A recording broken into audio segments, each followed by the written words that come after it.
In this episode, I want to share with you everything that you need to know about the sacral chakra so that you can start working with the sacral chakra today, unblocking it and manifesting with it. This is part 2 of my Chakra Alchemy series, so if you missed part 1 on the root chakra, then just go back and find it. And if this is your first time here, hi, I'm Stormy. I am a chakra healer and a spiritual mentor, and I love helping women live their dharma and embody the divine feminine using the chakras. So the sacral chakra is the color orange, hence my outfit choice, and it really links to the main areas of your sexuality and your creativity. The element that the sacral chakra relates to is water. And so when you are working with your sacral chakra, you can actually intentionally use water to cleanse and to open and to almost just be a ritual of really tapping back into the flow that lives within you. So working with your sacral chakra is liberating because it really comes hand in hand with accepting your cyclical flowy nature as a woman, as someone with a womb space, and freeing yourself of shame in particular. Shame is a very common emotion that can become stored in your sacral chakra and create blockages that you will see manifesting in particular in your sex life, in your confidence, in the level of expression that you feel within your body and how safe you feel to be expressed in your femininity and your sexuality and in that confidence within your body. So the sacral chakra can become blocked for so many of us women in particular due to a suppression and an oppression of our feminine, sexual, sensual side, that part of us. And that's conditioning. That's also trauma. But conditioning can really create that because of, let's just take in the Western society, it's taboo to talk about sex a lot of the time. It is taboo to be seen as a sexual human. To be seen as a sexual woman, you are classified as a slut, and then if you go the other way, you're classified as frigid. And either way, a lot of the time it's wrong. No matter what you do, it's wrong. No matter what you do, there is judgment. And obviously things are changing, and that's a generalization, but for so many of us, that is the conditioning that we have experienced, where there hasn't been a whole lot of safety to actually nurture and encourage and accept our divine sexuality. And that can create the blockages within your sacral chakra. Not to mention that if you have experienced trauma, sexual trauma, physical trauma, that can directly 100% block your sacral chakra due to not feeling safe, not feeling respected, perhaps feeling violated. And my heart goes out to you, and I'm seeing you in that, if you are healing that, if you are navigating that, and your ability to alchemize that, to take that initiation on a soul level and really step into that. So when your sacral chakra is blocked physically, the most common thing that will come up is irregularities, abnormalities, dis-ease, and pain within your womb space. PCOS, endometriosis, period pain, irregular cycles, all of these symptoms and conditions that have become so damn normalized and pushed through almost, or band-aided with, for example, the pill or some sort of, hormonal contraceptive. And yet that's actually just your womb space, your sacral chakra, trying to get your attention and say, there is a blockage here. And you healing this at the root, at the core, means that you actually get to heal that symptom and that part of your life. And trust me, it is possible. It really, really is.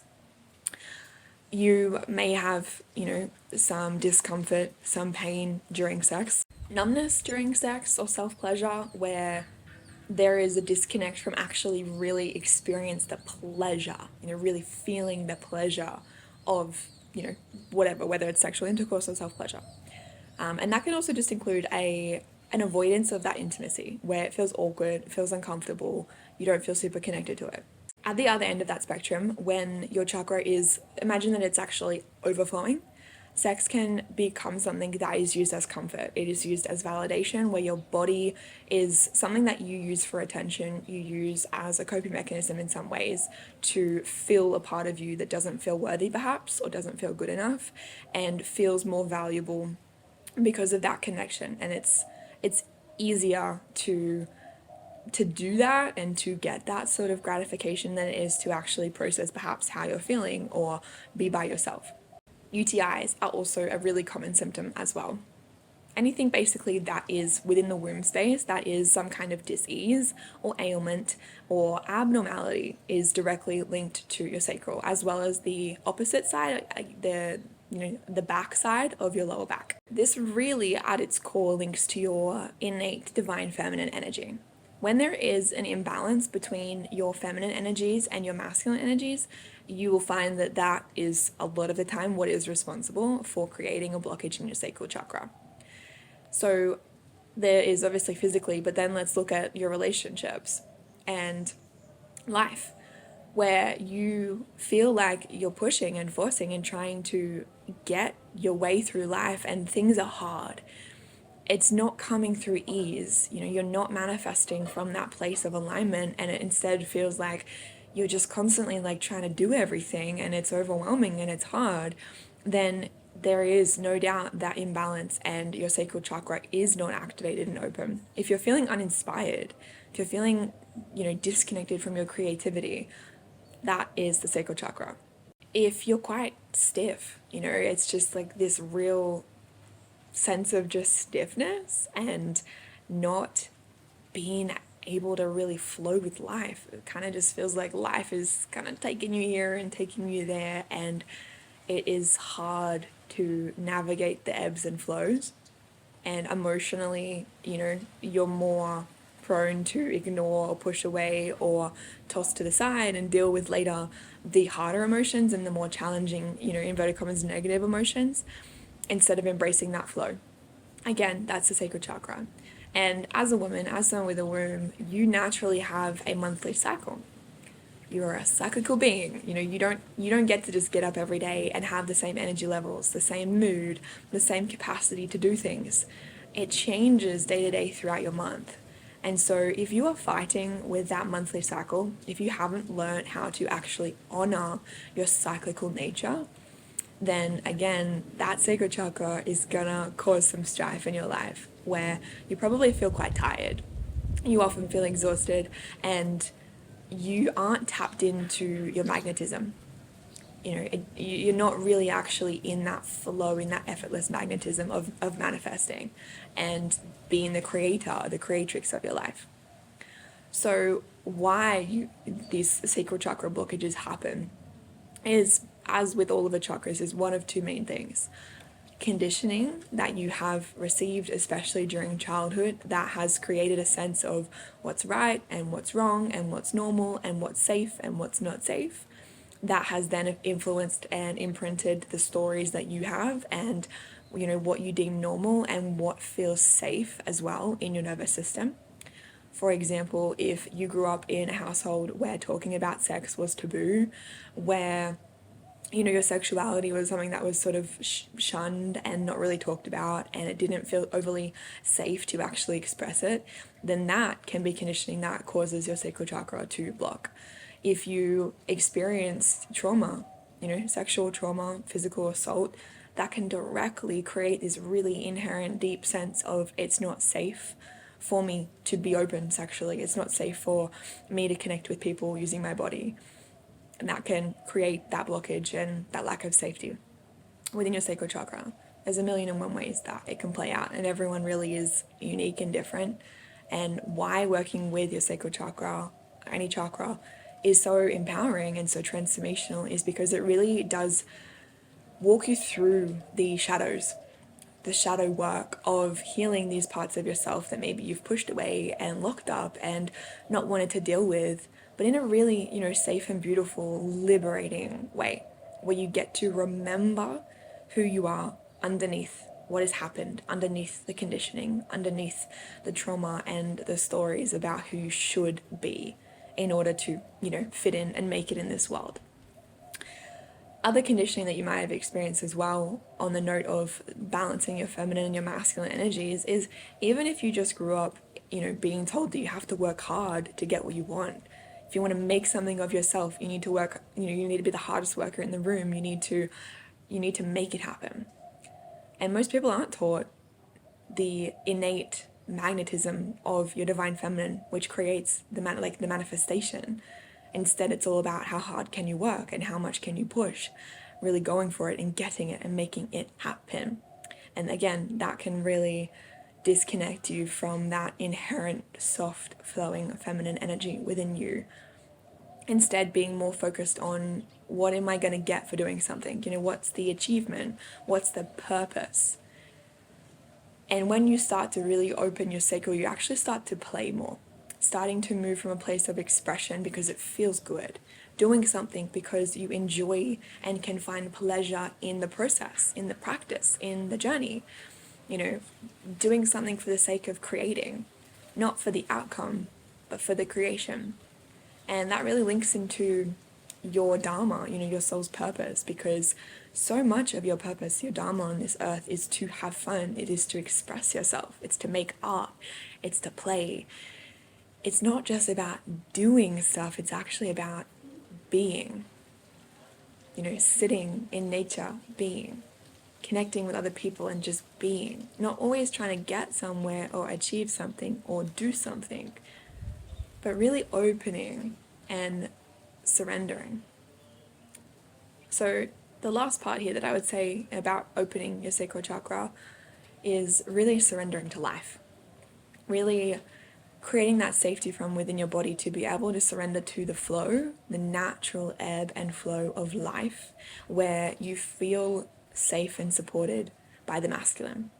If you are an inherently feminine being, then your relationship to the masculine plays a massive role in your feminine embodiment. And if you are holding on to wounds, to trauma, to hurt, to stories towards the masculine, which is very common, then you'll find that that tends to put you in your masculine armor of protection. So healing your relationship to the masculine, to the men in your life, to the men in your past, to simply your masculine energy, not necessarily males, but just the inherent masculine energy, is a big part of really opening your sacral energy and re-embodying and reclaiming your inherent feminine energy and using that as your power. So working with your sacral chakra, you can start to use the color orange. When I went through my sacral chakra awakening, I started wearing orange like nobody's business. Use water. Every time you have a shower, imagine that you are cleansing away any energies that aren't serving you, opening up your sacral. Go in the ocean, go in water, and really connect and feel the flowiness and this purification of the water, creating a ritual out of it. Start to play with and explore your creativity, making time and making space to be creative, to play, to do something for the sake of it. Play with pleasure. What brings you pleasure? Start to every day prioritize doing more of the things that make you feel good, that don't have a purpose, that just bring this deep embodied sense of pleasure. Seduce yourself, really starting to self-pleasure. Before you even go into the bedroom, or have a sexual partner, can you just focus on that relationship that you have with your own body, with your own sexuality, with your own femininity? And that might be through a de-armoring practice with your yoni. That might be through looking in the mirror and connecting with your yoni, through wearing lingerie, through putting on, music that makes you feel sexy and dancing. One of the most powerful practices is dance for reclaiming your divine feminine and moving through the blockages and the emotions and the traumas that can come hand in hand with why you've been disconnected. Giving yourself space and time and grace as you navigate and heal what has created that disconnection, because it can be big things, and it's really important to create safety in that. Your feminine, your creativity, your sexuality will come alive when it feels safe to. So how can you create real safety for your body and put yourself in safe spaces and get support and get kindness and get empowerment as you're navigating the more darker side of doing the shadow work as well?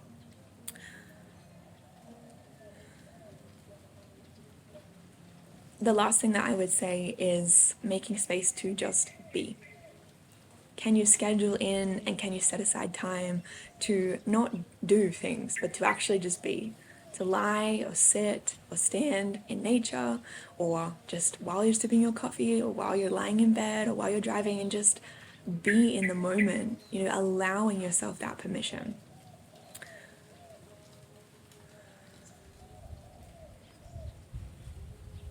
Oh, and one more thing I forgot would be really working with your monthly cycle. Obviously, it depends if you are on hormonal birth control or if you are not, because hormonal birth control shuts down your monthly cycle, but you can still start to work with it and connect with the different energies available to you. But working with your monthly cycle looks like really exploring the different seasons within your cycle. So when you're on your period, when you're on your bleed, that is your inner winter. And then when you then move into your follicular phase, that is your inner spring, where you start to have more energy, start to become more alive. And then in ovulation, you are in your inner summer, where you're thriving, you're going to have the most energy. And then things start to wind down again as you head into your luteal phase, which is your inner autumn. And the thing about each of these different phases is that you have different energy levels, you have different capabilities. You're going to be more emotional, when you're in your luteal phase, when you're on your bleed. And you're going to have just naturally be more sociable when you're in your inner spring, your inner summer. You're going to have more energy to work out as well. So can you start to honor the rhythm, honor that fluctuation, and make space and give yourself permission to fluctuate instead of expecting perfection month round and then getting disheartened or overwhelmed when you don't have that and that doesn't happen. So working with that will also be really, really empowering for your sacral chakra. Exploring your connection to your feminine, to your body, your monthly cycle, your creativity, and letting go of alchemizing and healing the shame, the disconnection, the numbness, perhaps the trauma that has created that disconnect. So enjoy exploring your sacral and all of the magic that comes with it. It is genuinely life-changing. I'm really excited for you. And I hope this served you. I will see you in the next episode on the solar plexus.